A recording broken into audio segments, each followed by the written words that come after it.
Right, so today we're going to sort out these headlights and wax some 15mm spacers all round.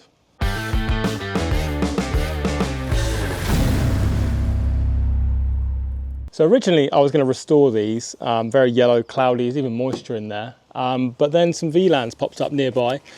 I'm not the biggest fan of these, I'll be honest. Maybe they'll grow on me when they're on the car. But for a price I couldn't refuse, and I just think I'll be battling those forever, restoring them. So we're putting them on. So as you can see, these are very crusty, like I mentioned in the previous video, with a lot of condensation inside.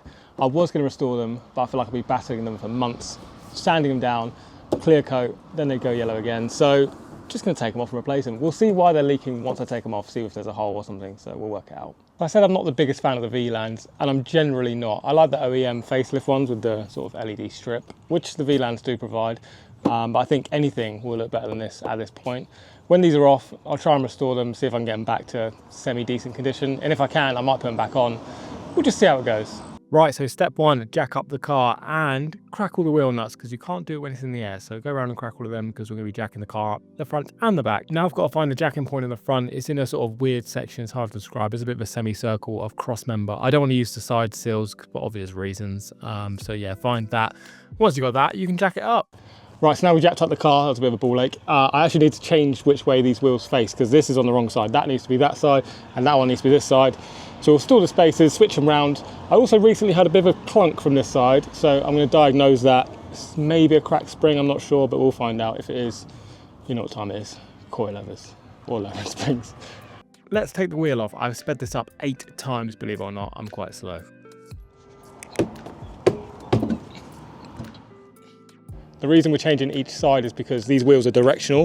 They fan air to the brakes, and actually on the inside of the wheel, this is filthy, but they do say front left, rear right, etc. There's a little print, it says FL somewhere.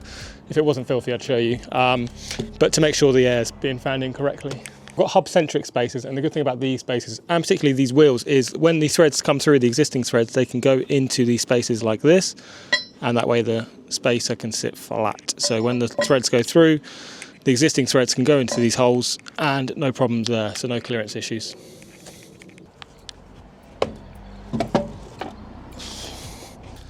So as I said, these wheels are directional, so there's one for each side, and you can tell the difference in the design with this little fin that sticks out. See, there's different sides for each side of the car, so we're going to swap them around.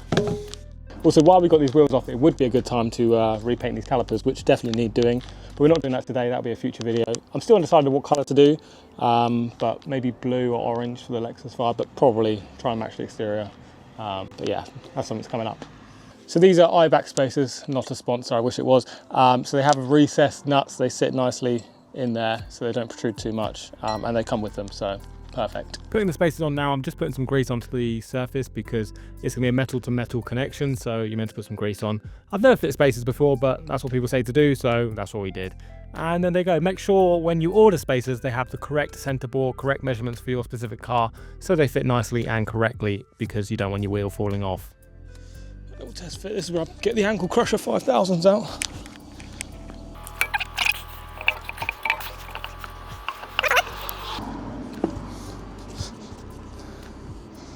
There we go. Yeah, that's good.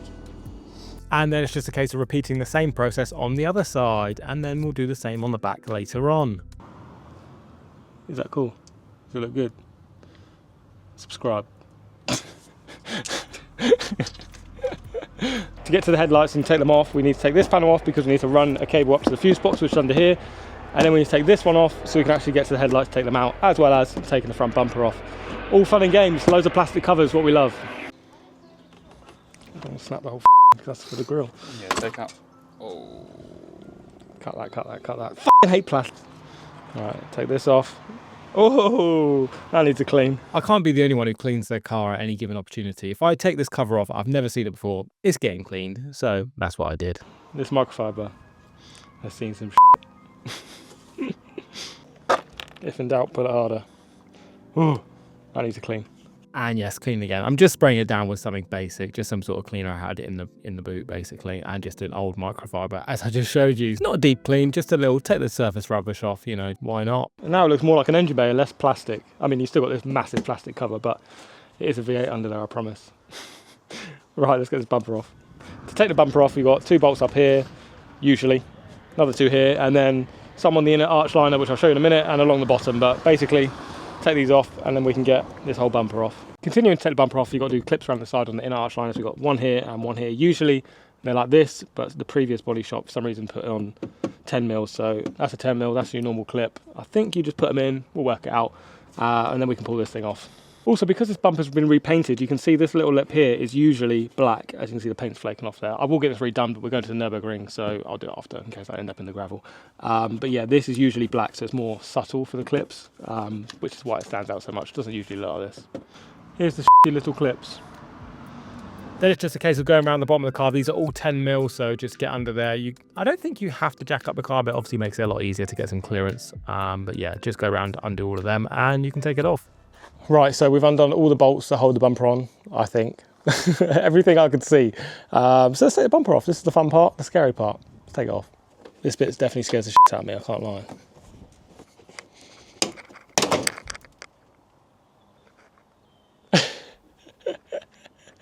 Okay, that's fine, it's fine.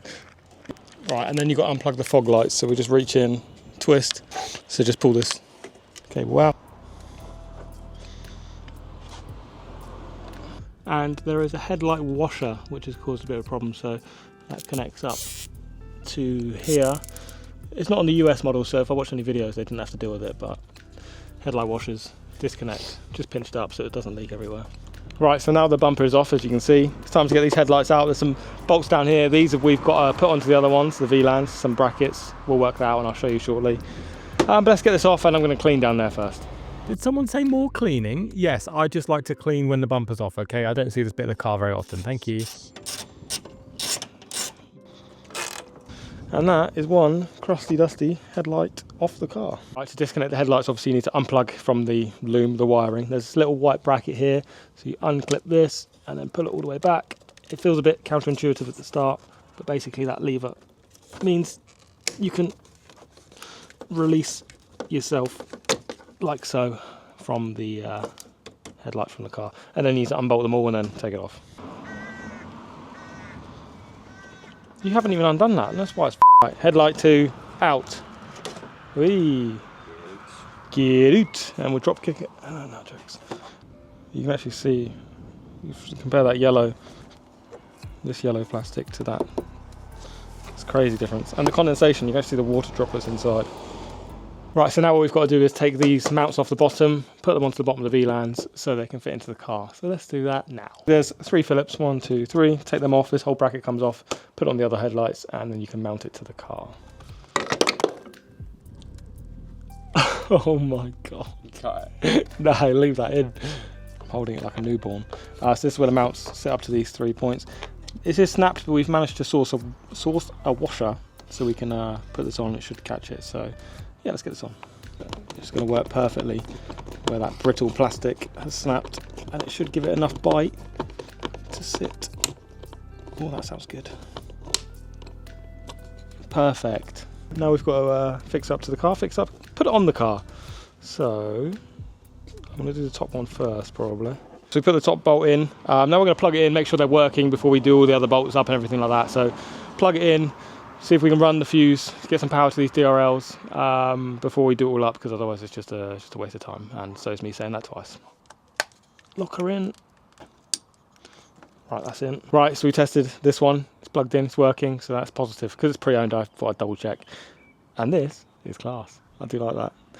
So we're going to put the other one in, plug them all in, do it all up, wire up the DRLs, which I'll show you shortly, and we're good. So we need these connectors to run the DRLs. Basically, we have to run this cable from one headlight to the other headlight, plug in, run this up to the fuse box, plug it in, and the DRL should run. As I said, this is a pre-owned kit. We don't have any instructions. There are kits out there. Well, they do come with instructions usually, and this is not usually cut. So perks of pre-owned headlights. So we'll make it work. But yeah, that's that. Right, we're running it into this area because there's a lot of space and the fuse box is right here. So take this off, wire this together some way, and then it should work. As you can see, DRLs are on both sides. Ignition is on right now. We had to run it up to here and put it into this ignition 2 10 amp fuse. It would say in the instructions if you bought these new. We didn't, so we had to Google it many times, but we get there in the end and it looks good. Now we've got a cheeky time lapse cheeky, nothing cheeky about it. Now we've got a time lapse of us putting the bumper and wheels back on. And this is the exact moment I realised we need to take the bumper back off again after just putting everything back together, which is great. So unfortunately we put the whole bumper back on, but forgot to put this in. So taking the whole thing back off again, and I just can't be arsed.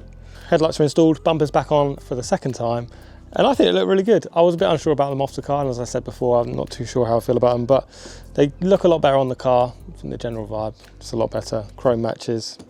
Looks pretty good. Now we're going to drop it, see what the fitment looks like, put the space on the back, and then we're done about 12 hours later.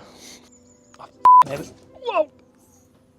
Okay, that went not too bad actually. I hate doing that. Right, we're done. Spacers are on, headlights are on, just showcasing the sequential lights with the hazards. We also had to pull a fuse from the fuse box on the passenger seat. Passenger footwell, 7.5 amp, just to stop this AFS light showing on the dash. That's in the instructions. There's lots of stuff online, but yeah, it's just passenger footwell, 7.5, pull it out. I really like how they look. Modern, nice, sort of uplift the front of the car. Like I said, I wasn't too sure, but now they're on there. I think they look really good. As long as they perform at night, yet to know. But yeah, nice. And spacers. Spacers are on, as you can see.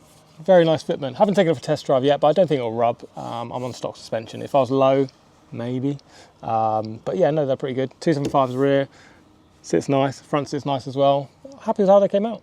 So that was us installing some spacers and these VLANs, which I'm very happy with how they came out. Next up, probably repainting definitely repainting the brakes, probably repainting the wheels at some point. Yeah, that's it. Subscribe, let me know what you want to see on this car. I'm doing road trips, hopefully a track day soon, maybe an exhaust. All these things are coming. Be sure to subscribe. Cheers.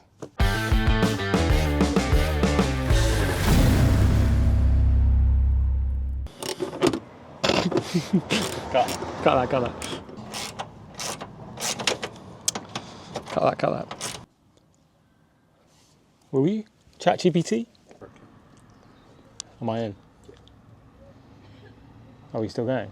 That's awkward. Cut that.